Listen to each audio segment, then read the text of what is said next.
Okay, this is from the book of Wisdom, 17th chapter. For great are thy judgment and cannot be expressed.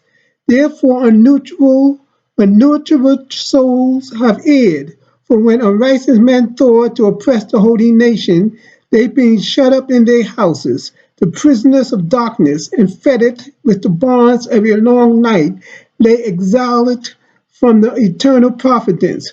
For while they disposed to lie hid in their secret sins, they were scattered under a dark veil of forgetfulness, being horribly astonished and troubled with apparitions. For neither might the corner that held them keep them from fear, but noise falling down sound about them, and sad visions appeared unto them with heavy countenance.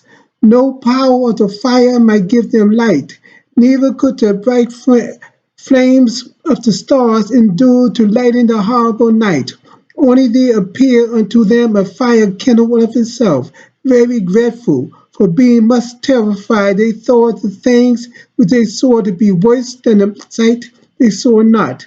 As for the illusions of art magic, they were put down, and they vaulted in wisdom was reproved with disgrace. For they that promised to drive away terrors and troubles from a sick soul were sick themselves of fear, worthy to be laughed at. For through no terrible thing did fear them, yet being scared with beasts that passed by and hissing of serpents, they died for fear, denying that they saw the ear which could of no side be avoided.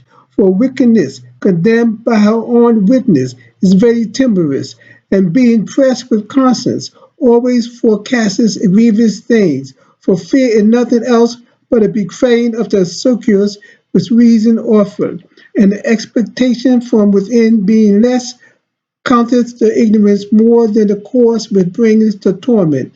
But they sleep in the same sleep that night which was indeed intolerable, which came upon them out of the bottom of inevitable hell, were partly vexed with monstrous apparitions and partly fainted, their heart feeling them, for a sudden fear and not looked for came upon them. So then whosoever there fell down was greatly kept, shut up in a prison without iron bars. For whether he were husbandman or shepherd or laborer in the field, he was overtaken and endured that necessity which could not be avoided, for they were all bound with one chain of darkness, whether it were a whistling wind or a monotonous noise of birds amount to spreading branches, or a pleasing fall of water running violently, or a terrible sound of stones cast down, or the running that could not be seen of skipping beasts, or a roaring voice, a most savage wild beast, or a rebounding echo from the hollow mountains. These things made them to swoon for fear, for the whole world shined with clear light, and none were hindered in their labor.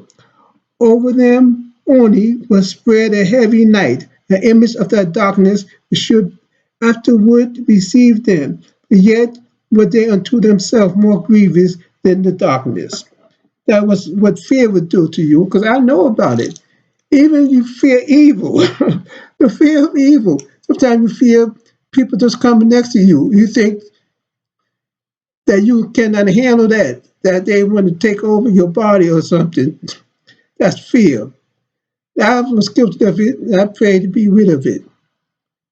Instead, there's beauty in my life and not fear.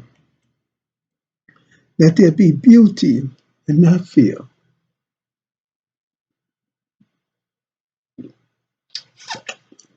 Let there be beauty, true beauty, and take out the fear. Sometimes you fear something, you fear to even shake hands, you fear to take a picture, thinking that it will steal your soul. That's unnecessary fear.